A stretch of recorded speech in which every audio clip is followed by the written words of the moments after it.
So the first image among the four we're going to do, I'm pretty excited about. It will be the one that really sets the tone for all these others, and it's maybe the one that's most personal to me. It starts with a guy sitting there in a big open vista, and this symbolizes me not knowing quite where to go, where I stand and what lies ahead. It's interesting when you restart your life in some ways that you kind of question yourself, who you are, where you're going to go, what's next, and that's what this picture is about. Now, in telling that story, I don't want to do a self-portrait, right? I want to do something that intrigues me visually, something that I'm curious about. So I draw from myself, my emotional well, so to speak, and I apply that in a cinematic setting. I'm going to do this by going into some memories that I have from growing up, always fascinated as a European about the American Western movies. So they're going to tell my story with the cinematic quality of this guy standing there with his horse looking out to this vast, enormous vista. Now, we have all seen this picture before. It's done many, many times, symbolizing sort of the same thing, but it's important for me that we apply ourselves and where we are at the moment in our lives to picture making, and I think it will be more honest because of it. So they're going to drive from San Francisco about 6 hours across the Sierras and then look back towards the west, and we're going to have our guy looking out in this massive overview from the top of this cliff. And I'm really excited about this. It's going to be a beautiful, beautiful picture.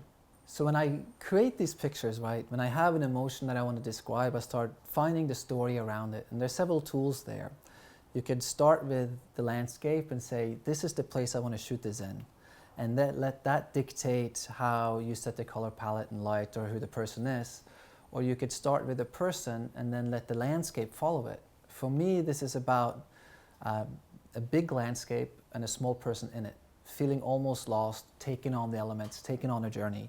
So there's a story there, really, that's the approach for me. So I start thinking, how can I tell this story? And we all have visual references somehow that we draw from.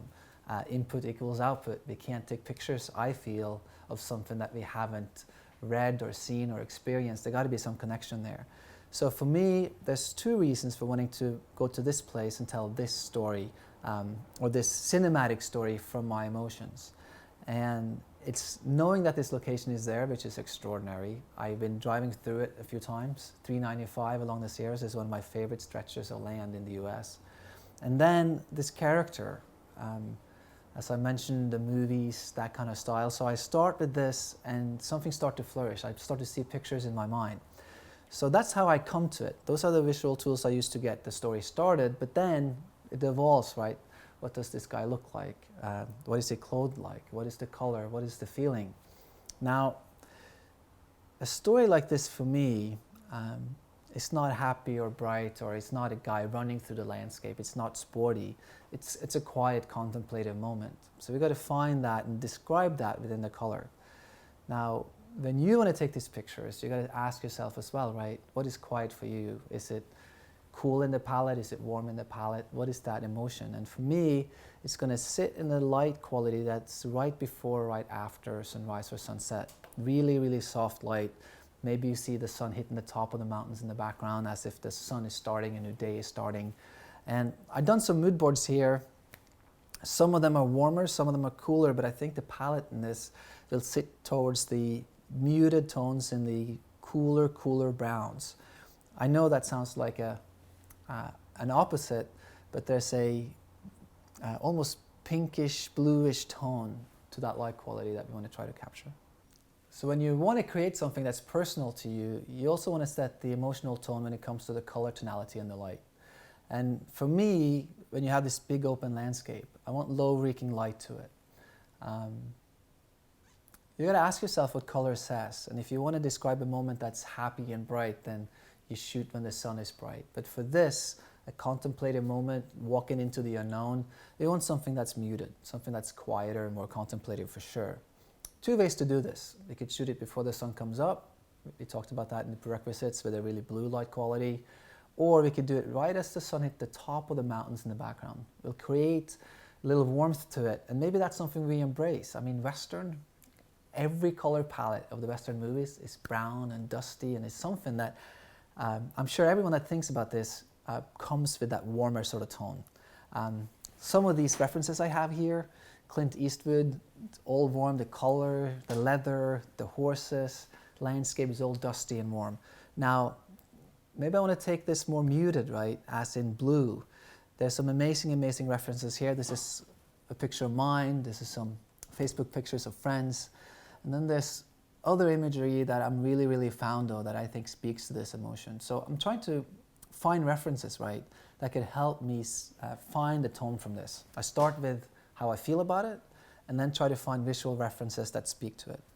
So we're going to get up early in the morning, come up on this bluff, and we're going to shoot this, I think, throughout. You know, sometimes we have some images that's bluer, some images that's warmer, and then we could take a look at those afterwards in post, and we could choose which one we want to use. I always like to have an intention before I take the picture, but also follow the light a bit, so it's not just one thing, but there's some options there from us to choose from when we get into post. So having an idea, having a vision for what kind of picture and emotion you want to create, and you follow sort of the steps I just mentioned with the heart, the space, the feeling, the color palette, all those things come together, you gotta, well, you don't have to, but for me in my process, it's really trying to find images that describes that.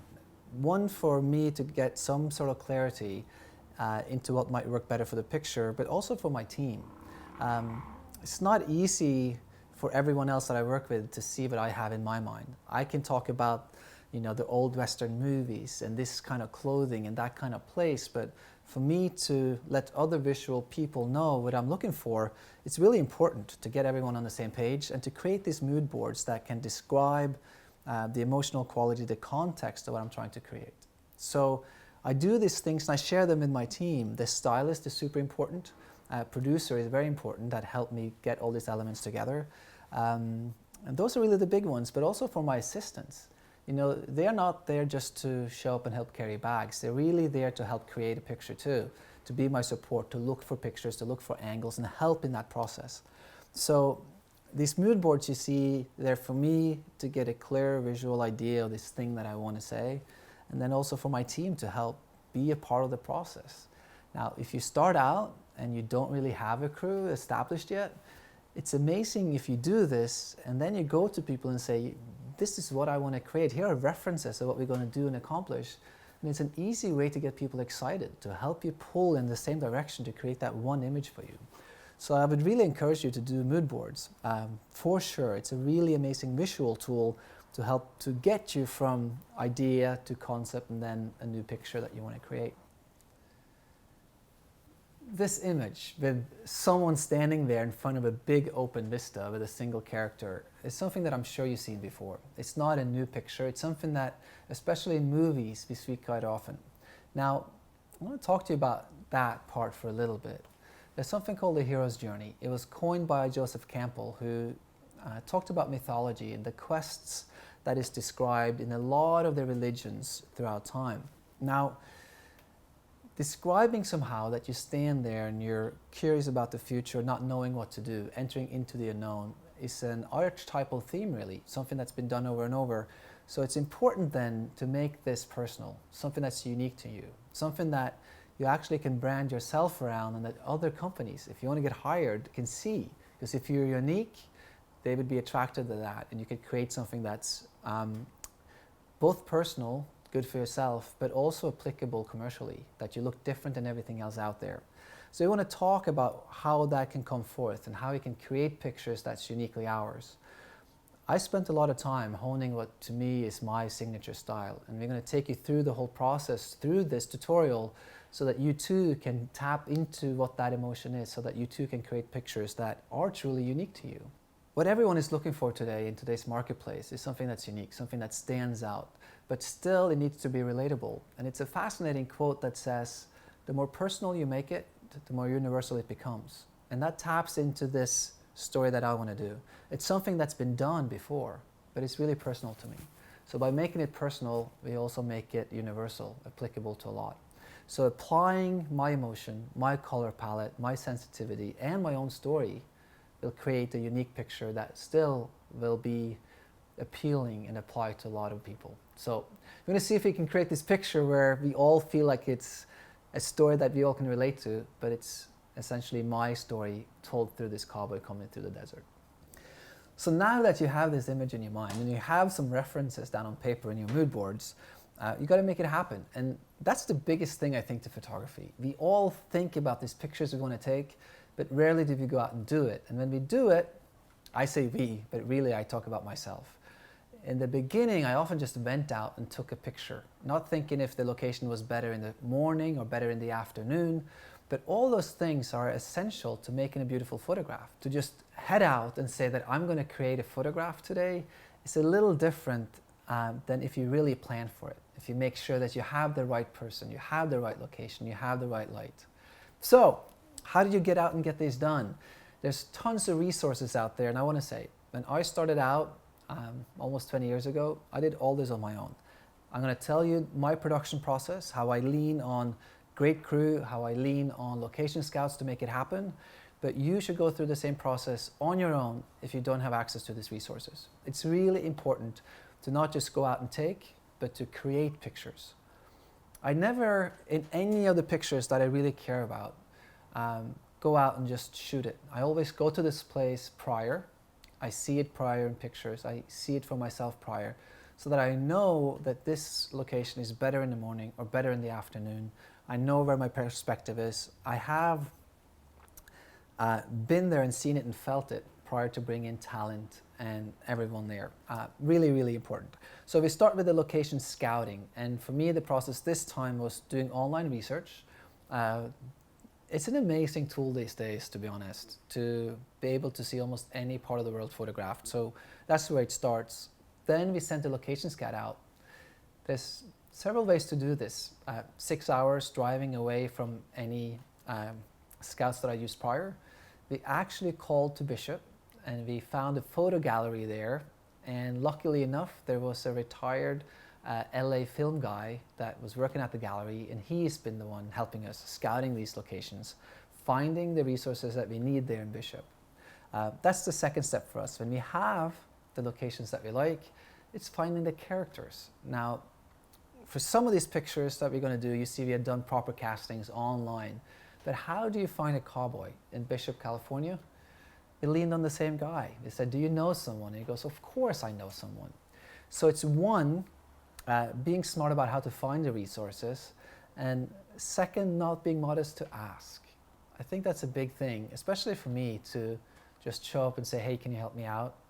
But if you have passion for what you're doing, if you have some mood boards like I talked about, to say this is what I want to create, people are happy to be a part of stuff. People like to create, people like to collaborate. So we have this amazing guy that's went to farmers for us, gotten us horses, and gotten us true California cowboys to help us out. So for me, after finding that guy that could help us out to scout, find the resources we needed in that place, for you, if that meant you driving there, finding your locations, knowing what they are, you got to come into the permitting process. You can't just show up with what we're going to show up with, assistants, horse, talent, and create a picture. So we do some research and find out that the two places we want to shoot out there, one is owned by the Bureau of Land Management and the other one is owned by the City of Los Angeles Water Department. So you find who the film offices are and you apply for a permit. Easy to get, really, with a little bit of time up front and an insurance. Everyone will ask for you carrying insurance to cover accidents or whatever that might happen while on public land. So that's really the essence of it, finding the place you want to be, seeking out who owns it. If it's private land, you go ask. If it's public land, you get a permit through the Land Bureau or whoever that owns it. For us, these permits are fairly inexpensive. You can pay thousands and thousands for these, but for the City of Los Angeles, $225, and for the United States Department of Interior Bureau and Land Management, it's $342.